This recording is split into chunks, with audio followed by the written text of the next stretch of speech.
Hey folks, welcome to Mysterious JG. It's Halloween time, so I thought I would do a let's play of a game where it really does not give me the option of talking to you before the intro screen starts loading. It's Castlevania 3, Dracula's Curse. And I am going to read the text, even though this is one I've seen specifically made fun of LPers for reading the text. During 15th century Europe, there lived a person named Dracula. He practiced sorcery in order to create a bad world filled with evil. He began taking over the continent of Europe, changing countries from good to bad. The good people of Europe tried to fight off Dracula, but no one was able to survive. Finally, the Belmont family was summoned to battle Dracula's vile forces. The Belmont family has a long history of fighting evil. They were never-Trumpers. The townspeople became afraid of the Belmonts' superhuman power and asked them to leave the country. Which country? Presumably one of the bad ones. Fortunately, the people found a mighty Belmont called Trevor. Seen here. The curse of Dracula has begun. The fate of Europe lies with Trevor. So that's the thing.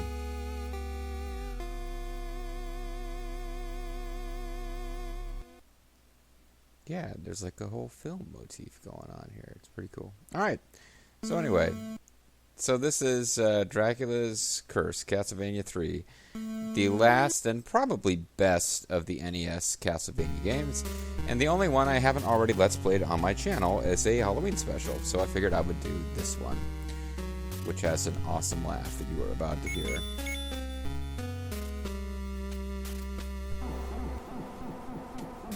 Yeah, Dracula's amused by my pathetic efforts here. So yeah, I've in the past on my channel, many years ago, I played Castlevania 1. I think I got all the way to Dracula's stage before I resorted to using save states, so I didn't have to keep playing through the stage over and over and over again to get additional chances against the final boss. And I think I did get past Grim Reaper and that hallway leading to Grim Reaper madness without abusing save states, if I recall correctly. Maybe I'm wrong. But yeah, I fell back on save states near the end of that one because I was just kind of out of time to record and needed the LP to be done. And I can't promise I won't eventually fall on save states in this game because there's one or two boss battles near the end of this game that are really pretty bad, and having to play through the entire stage to get a crack at the boss is pretty tough.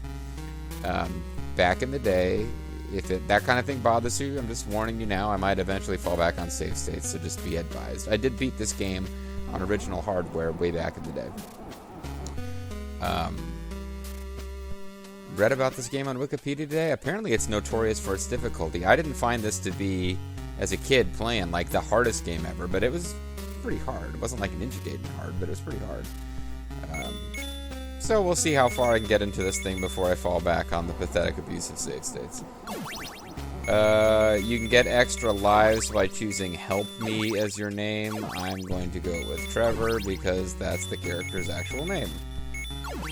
And I don't need to be leaving a blank in there.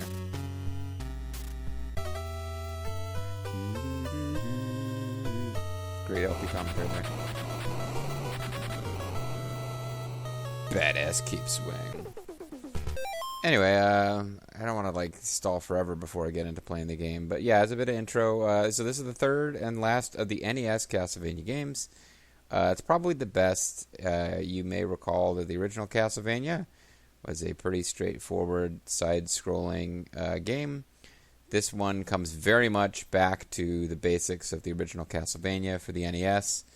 Castlevania 2 Simon's Quest went in a different direction. Castlevania 2 Simon's Quest, an incredibly flawed game, but it did do some stuff that I guess influenced some of the later Castlevania games. You can go check out Boba the Vulture's channel. He's played through those Metroidvania-style games. I've just done a few Let's Plays of the old-school NES Castlevanias. So let's get going here. And I'm actually playing on an Xbox controller, so we'll see how this works. Should be better than trying to play on a keyboard. Whatever. If you're here watching this, it's because you're a fan of my channel and you're into the Halloween spirit. You're trying to jumpstart the Halloween season. Sorry for jumpstarting the Halloween season, I just couldn't resist. So the first stage is pretty easy as you'd expect. It's going to get really bad before this is over. Really pretty nasty. But we should be able to handle the first stage okay. You will note that I'm checking like every single wall for stuff. Bags of money are worth points. Points don't do anything for you in this game. Maybe if you get like a billion points, you get an extra life. I don't really remember points being of any use. Hearts are ammunition for your special weapons. Right now I have the dagger, which is the worst special weapon. There's a lot of debate about what the best special weapon is. The worst special weapon is the dagger, because literally there is another special weapon that does the same thing as the dagger, but better. With all the rest of them, they have different attack patterns. Like the holy water can do damage by actually creating an area of effective damage placed on screen for enemies, but you throw it down, which in most cases isn't that useful to target stuff. I always kind of thought as a kid that either the holy water or boomerang were supposed to be the best, but it might be the axe, which is just the one that arcs upwards. It tends to hit places that you're not going to be able to hit with just regular old attacks. And this music, in case you hadn't already noticed, has like the freaking best 8-bit soundtrack. Castlevania games always had pretty rockin' soundtracks. This one is not an exception. I'm whipping all these walls because you will sometimes get hidden stuff in there. I think I already mentioned that. At some point, the game will become challenging enough that I'll stop trying to narrate the basic game you guys all should already know. And if not, shame on you. And I will have to concentrate on what I'm doing to not die. And maybe I'll make up stupid conversations between Trevor and his companions once we actually start getting companions. I think I'm just going to get one companion and play them the whole way through.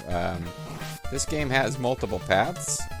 Maybe if people really enjoy this Let's Play, I'll go back and play through the game again and take a different path from this first time. But seeing as it's almost Halloween as I record this, and I want to get this thing recorded before Halloween, I don't want the stopwatch. That is another weapon. It freezes enemies in place. Very few bosses are affected by it. Mostly you want your special weapons to use against bosses. Hence the stopwatch is not really that great. Secret passageway. And meat, which we didn't need. Wall meat, delicious. Meat restores health. I haven't taken a hit yet. I'm not saying that to, like, you know, be like all bragging about how cool I am. This is not challenging at this point yet. It will get much more difficult. Much more difficult. This is as good a place as I need to take my first hit. But I didn't. Figured I might take a hit there. So I'm collecting up tons and tons of hearts, but if I recall correctly, you don't actually... there you go, took a hit. If I recall correctly, you don't actually get to keep your hearts from one level to the next, so there's not that much point in stockpiling as many as I have. We will avoid the dagger. It is the worst weapon. The game really seems to want me to have the dagger.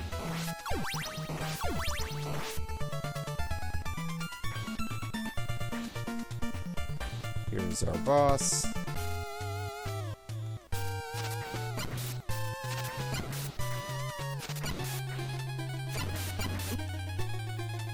Okay, let's hustle on out of here. Can I hit him with the axe at all in all this? Not really. Got a great death noise. Here's another heart that I don't need. And a red orb of map completion.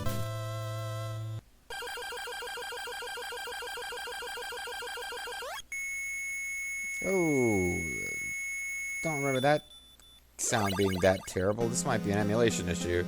That was brutal. Anyway, here we go. Here's our first point in the game where we have multiple paths we can take. And we can go up to the clock tower, which appears to be the quickest path to Dracula. Or we can go down and go into, like, the woods with, like, weird spiky death traps. Back in the day, I would always go up to the clock tower. That is where you get your first companion, but, I'm not actually going to keep that companion, and that's the only reason to go there, and we get the next companion really quick, so Bobo, I hope you'll forgive me if you're watching. I'm going to skip Grant Danasty. Maybe on a subsequent playthrough. I'm actually going to go straight to here. As you can see, we kept our weapon, we do not keep our hearts. So there was a complete trade. I threw an axe to get a, Alright, so this is an interesting little spot here. I believe if you go through the clock tower, you have to climb back down the clock tower at the end of the stage. And you have to play this stage anyway, but I think you skip the first screen of this. Yeah, I'll take this way. As soon as I do that, I have an enemy coming at me from above that would have been easiest to kill with the axe. Oh, but we can get double shots. So there is a technique I do not remember where I think killing enemies with the special weapon instead of using your whip will eventually get you a double shot and a triple shot if you do it like a certain number of times in a row. And sometimes it just appears as an item. But switching weapons will remove your double and triple shot. So, like, super pro strats against certain enemies involve, like, actually, yeah, this is where we start the stage if we come in from the clock tower. We don't do those first two screens.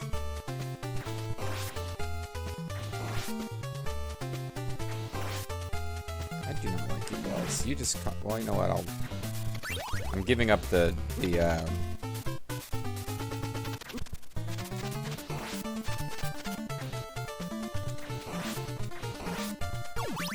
it's almost like a Ninja Gaiden game in the level to which I hate the birds. Wow. So I gave up the holy water, thinking the boomerangs would be more useful against these guys, but nothing is helping me against these guys.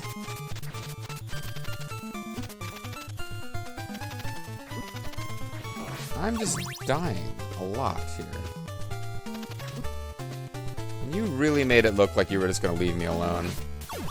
Oh well, these doorways, I believe, always represent a continuation point, so I just pretty much guaranteed with my horrible play there that I'm going to need a continuation point. I've got, like, no health. Which also means I'm going to end up losing this sweet boomerang. And dying against a regular old skeleton. Also lose my super cool long range whip. It's not quite Gradius levels, but this is definitely a game where you can have a pretty good run going and you're feeling pretty powerful, and then you die, and then when you start without your whip power-ups that you've earned or whatever special weapons you had, suddenly you're not feeling that powerful.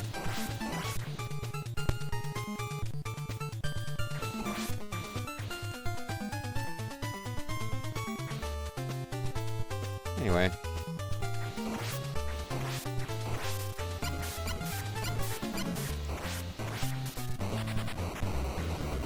Hunchback. I remember those guys dropping off of the birds in Castlevania 1 being like one of the most annoying things. The stairs kind of hidden away there. If you just jumped off the edge, that would have been game over.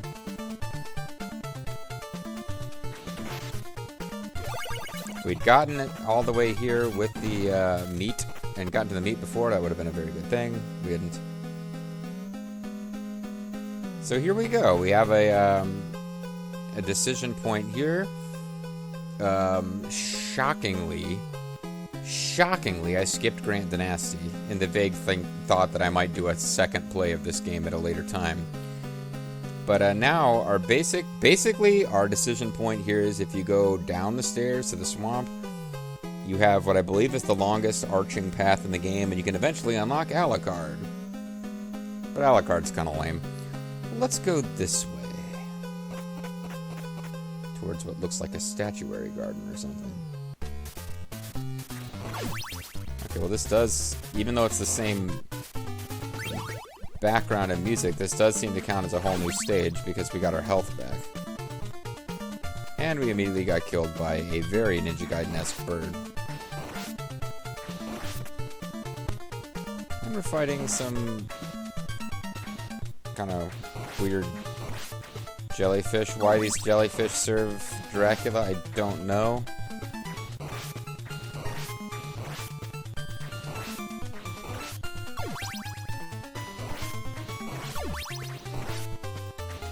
I don't know if there's a reason that they sometimes explode into pieces and sometimes don't. I think it just might be that if there's enough sprites on the screen that it's going to be a problem. The game may be smart enough to occasionally just make them not explode into more enemies. And you just seem really... That just seems like an inconvenient placement, man. So control issues with this game include the fact that to use a weapon is always up and attack, which means that in a situation like that, I was trying to use a weapon, but I couldn't because pressing up was making me go upstairs. People have done lengthy, in-depth videos on the gameplay mechanics of this game and why it's so cool. One of them being like, I think one of the guys who was part of Game Grumps before it was Game Grumps, did a video talking about how, like, the whole fact that when you jump in this game, you can't turn around in midair. You can get knocked into a pit by a spider, but you can't turn around in midair. This guy will be much harder to defeat without taking a hit because of my shitty short whip that I'm on now. But yeah, the fact you can't turn around in midair Mario styles, which means that you really commit when you jump. You sort of got to be thinking ahead a little bit before each action, which it's frustrating if you're used to Mario mechanics, but at the same time, it's like, can you change direction in midair when you jump in real life? I can't. Yeah. I don't know, I feel like I'm trying too hard to be funny tonight. Anyway, it's clearly not working.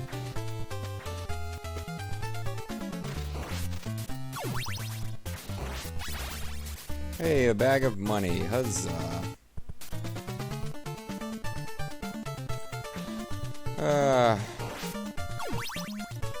Got no lives in reserve, so,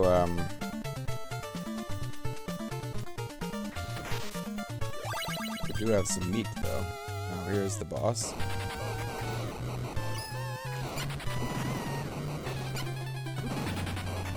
Okay, this is a problem.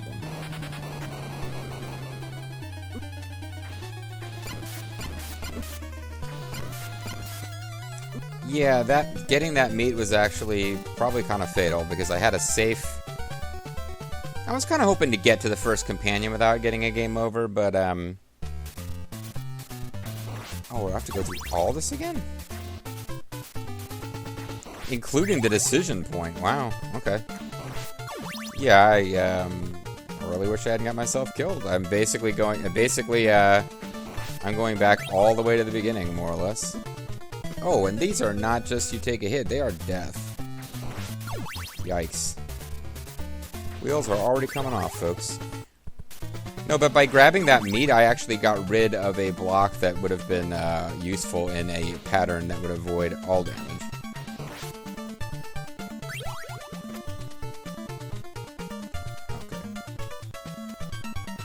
Okay. I don't believe anything in that one was worth the risk incumbent in...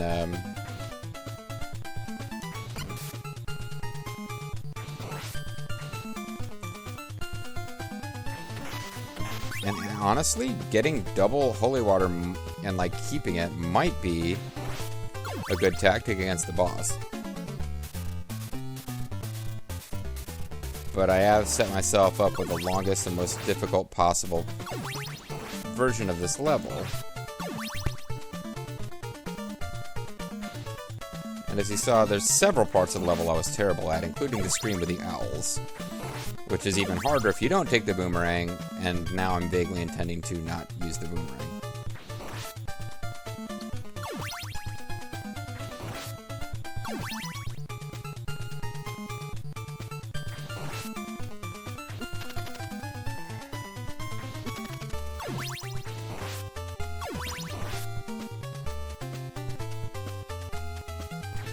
Damn it, I cannot time this right. He actually left me alone. I was convinced he was coming back. He wants me to have the axe.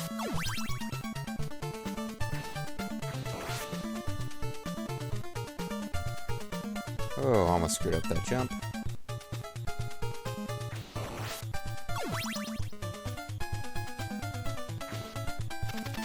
You guys just made that mean.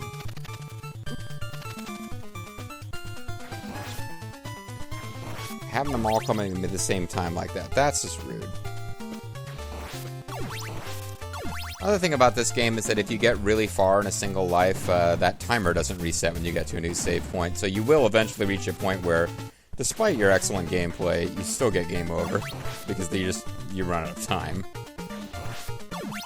That's why, as I think about it, if I'm making things significantly more difficult by trying to hold on to this holy water, which maybe I'm not, maybe I'm overselling that, I probably don't get to keep the double holy water for the boss.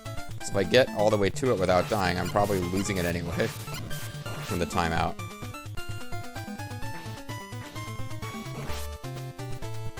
He threw me off with his jump there.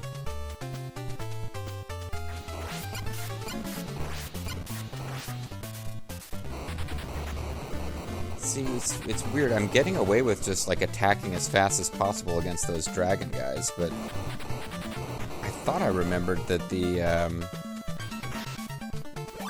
just jumping against it like crazy. Oh, maybe I will get a timer reset here because it's actually taking me to the decision point. So this may work out better than I thought. Now it'll be a question of whether I actually get to keep my double shot and holy water, which I do. Okay. You, sir, were no owl. Oh, come on, game.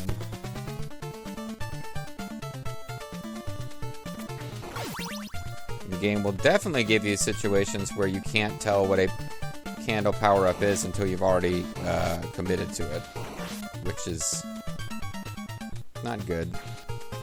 Oh, man, almost managed to take a hit against that guy when I really shouldn't have.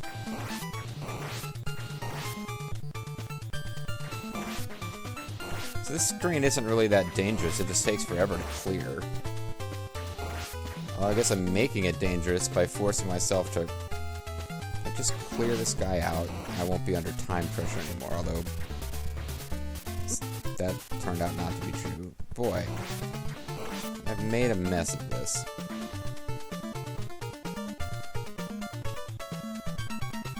It'll be okay. And at least you'll get to see where the holy water is useful. Now, if I can just get to him without dying first, the Cyclops boss should be easy this time. Double shot really isn't going to matter, but if I don't take the meat, I have a safe place to attack him from.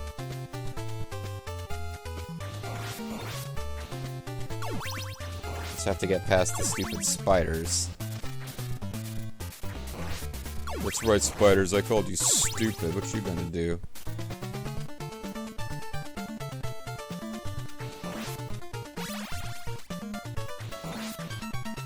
Okay, let's not get the dagger. The dagger sucks.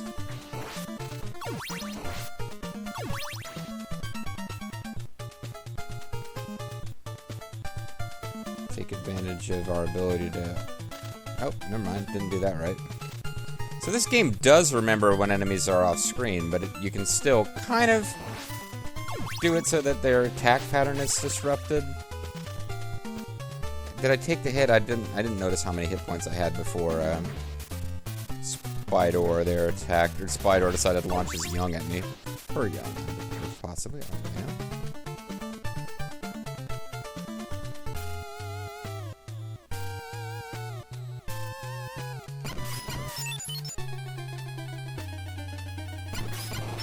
So, perfectly safe here. Although the monster is not going to come out far enough for us to attack him that much. You do have to hit him in the head, which is unfortunate.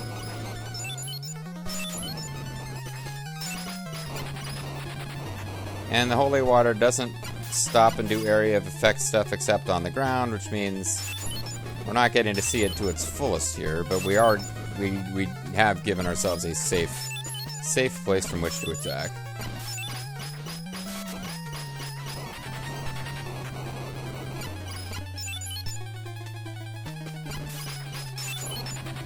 Now, much like the googly eyes lightning boss from Neo, this is an enemy that will be showing up again, grouped with other enemies to make things more difficult. So the fact that I had to resort to a safe spot on screen and doubled up weapons, oh, that hurts. That really hurts. Not a good sign, because there's going to come a point where I don't have that kind of... I don't have those advantages and still have to be able to beat these guys. Oh, Sypha, I think you broke the emulator. Thanks for helping me. I'm Sypha the Vampire Hunter. JD sexy voice. I will follow you if you need my help. If you don't, get wrecked. What will you do? Take him with you? Leave him behind? Ask him why he has such a soft and feminine voice? Let's take him with us. I hope a magic spirit will give us the power. There you go. Friendship. True friendship. Yeah, not sure what's going on with the emulator when we get to these companion screens, but that's the only such scene we're going to see since I skipped Grant Danasty.